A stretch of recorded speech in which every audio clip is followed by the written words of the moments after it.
था 1886, जब एक समुद्री जहाज बहुत बड़ी संख्या में मजदूरों को लेकर कैलकटा से निकलता है। लेकिन जहाज पर चढ़ने के बाद उन्हें बताया जाता है कि उन्हें श्रीलंका ले जाया जा रहा है।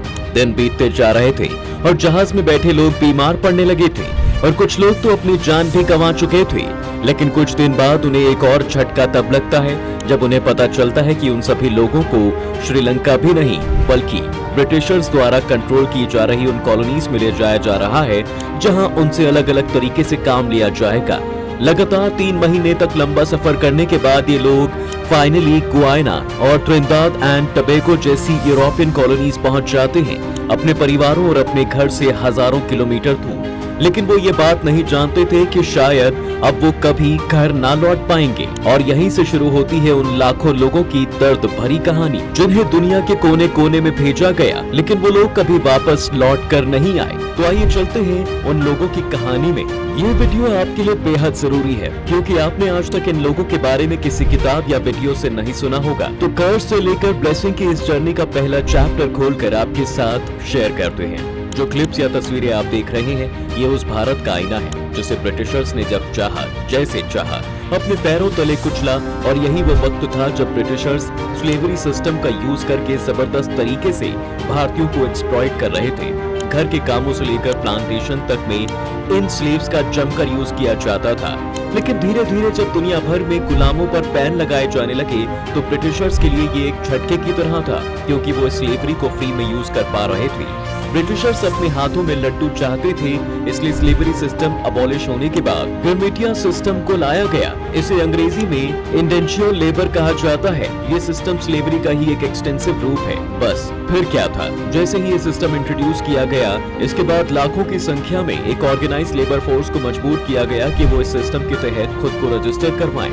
दरअसल असलियत ये थी कि यह सिस्टम स्लेवरी से भी ज्यादा इसलिए बुरा था क्योंकि इसमें एक व्यक्ति को एक फिक्स टाइम के लिए खुद को पट्टे पर देना होता था। यही सब रीजन थे जिसकी वजह से ब्रिटिशर्स भारत खींचे चले आए और न केवल इस देश के रिसोर्सेज को मन मुताबिक एक्सप्लॉइट किया, बल्कि यहाँ के लोगों को भी मेंटली ऐसी जंजीरों से बांध दिया, जिसके बाद ये बेड़ियां तोड़ने में इंडिया को सालों लग गए। अब आप यहाँ पर ये अंदाजा लगाइए कि 1700 सेंचुरी में पूरी दुनिया में इंडियन इकोनॉमी का 27% हिस्सा था, लेकिन जब 1947 आया तो इंडिया की हिस्सेदारी इसमें सिर्फ 3% तक ही रह गई। मतलब इस हिस्सेदारी का होना ना होना के बराबर ही था। और इसमें जिस चीज ने अहम रोल प्ले किया था वो था Indian labour force. Europeans not only colonized most of the world, they also colonized information about the world. इस लाइन का मतलब है दोस्तों कि यूरोपियंस ने सिर्फ दुनिया को ही कॉलोनाइज नहीं किया, बल्कि दुनिया भर में इंफॉर्मेशन को अपने मुताबिक और अपने फायदे के लिए कॉलोनाइज किया था। ये लाइन पूरी दुनिया में ब्रिटिश रूल के लिए कही गई है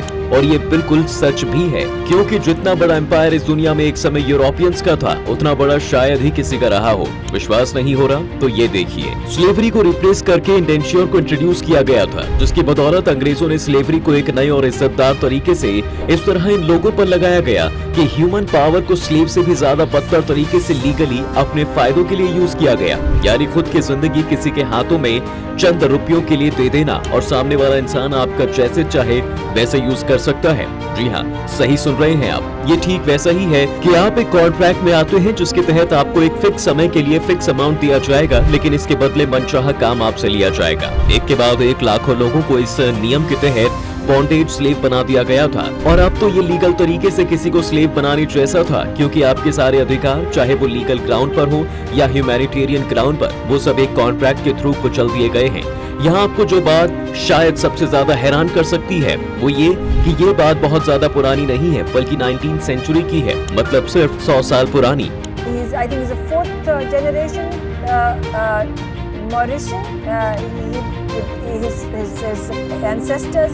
Thousands of women who came through as a result of indenture. ये इंडेंचर्ड लेबर सिर्फ इंडिया से ही नहीं थी, बल्कि इसमें एक बड़ा नंबर अफ्रीकन्स का भी था। और ऐसा भी नहीं था कि इन लोगों को सिर्फ इंडिया में काम करने के लिए रखा जाता था, बल्कि जहाँ कहीं भी अंग्रेजों का रूल था और ऐसे किसी भी जगह पर उन्हें भेज दिया जाता था।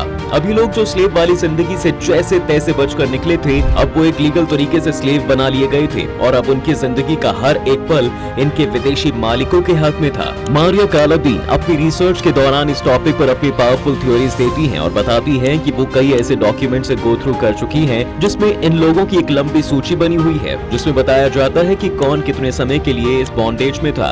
मारिया बताती है कि इस सिस्टम को जानबूझकर सिर्फ कागजों में छुपा कर रखा गया क्योंकि ये ब्रिटिशर्स की उस सच्चाई के बारे में बताता है जिसे वो खुद सबसे बचा कर रखना चाहते थे। इस नए चैप्टर की शुरुआत के बारे में मारिया बताती है कि 2 दिसंबर 1903 को एक जहाज कैलकाटा से लेबर्स को लेकर निकलता है और इस जहाज में वही इंडेंचर्ड लेबर थे जो एक कॉन्ट्रैक्ट के थ्रू अपनी आजादी और अपना घर दोनों खो चुके थे और इस दौरान उन्हें कई बार खरीदा और बेचा गया था। वो अपनी थीसिस पर बताती है कि जब पूरी दुनिया में स्लेवरी सिस्टम चल रहा था तो उस समय ब्रिटिशर्स ने जमकर इन स्लेव्स का यूज करके कॉटन, चाय और शुगर की खेती से खूब कमाया।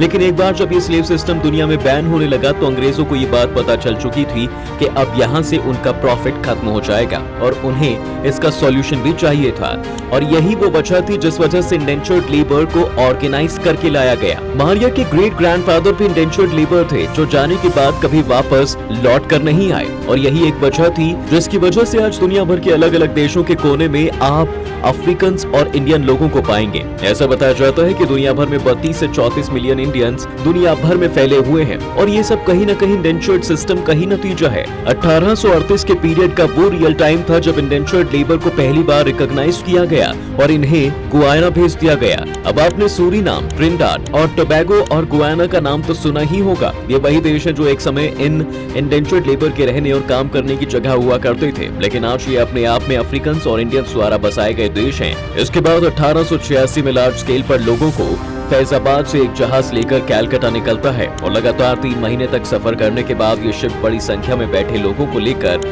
गुयाना पहुंच जाता है। और हैरान करने वाली बात ये थी कि इसमें से कई लोग बुरी तरह बीमार पड़ चुके थे या फिर कुछ की तो इसमें डेथ भी हो चुकी थी। अब आप इन चीजों से अंदाजा लगा सकते हैं कि इन लोगों के हालात असलियत में स्लेव से भी बदतर हुआ करते थे। अलग अलग एशियन कंट्रीज से एक साथ मिलकर भेजे गए इन लोगों को कूलीज का नाम भी दिया गया था। लेकिन यहाँ पर देखने और नोटिस करने वाली बात यह भी है कि इन कूलीज का एक्सप्लॉयटेशन सिर्फ ब्रिटिशर्स ने ही नहीं बल्कि डच और फ्रांसीसी ने भी किया था। चाय और कॉटन के बगानों से लेकर रेल लाइन बिछाने तक इन कूलीज का यूज किया जाता था।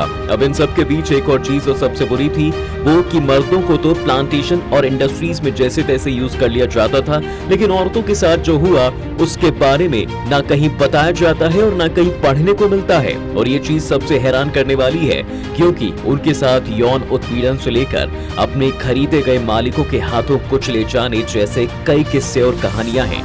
लेकिन हम सबके मन में इन सब चीजों के बाद जो एक सवाल उठता है वो ये है कि आखिर क्यों और किस लिए जब इन लोगों पर इतना अत्याचार हो रहा था तो ये लोग अपने देश क्यों नहीं लौट रहे थे। तो आपको बता दें कि एक तो ये लोग कॉन्ट्रैक्ट पर थे और ऊपर से जिन लोगों का कॉन्ट्रैक्ट खत्म होने वाला होता था वो या तो उम्रदराज हो चुके थे या फिर वो लोग कई सालों तक काम करने के बाद भी कुछ खास पैसा अपने लिए नहीं जोड़ पाए, जिस वजह से वो वापस नहीं आना चाहते थे। तो ये लोग इसी तरह दुनिया के अलग अलग हिस्सों में जा पहुंचे और जब धीरे धीरे इन लोगों से अंग्रेजी कंट्रोल खत्म होने लगा और इन्हीं इंडेंचर्ड लेबर और कूलीज ने मिलकर इंडो अफ्रीकन सोसाइटीज बनाना शुरू कर दिया, जिसका result Suriname, Trinidad and Tobago, Guyana और मॉरिशस जैसे देश हैं। और जैसा कि हमने आपको वीडियो की शुरुआत में भी बताया था कि अभिशाप आज भारत के लिए वरदान बन गया है और ऐसा इसलिए क्योंकि आज दुनिया भर के देशों में इंडियन ओरिजिन प्रेसिडेंट और प्राइम मिनिस्टर देखने को मिल सकते हैं, जो भारत के लिए गर्व की बात है। लेकिन आखिर हम लोगों को क्यों इन लोगों के इतिहास से दूर रखा गया, ये एक बड़ा सवाल है जिसका जवाब आपको भी ढूंढना पड़ेगा।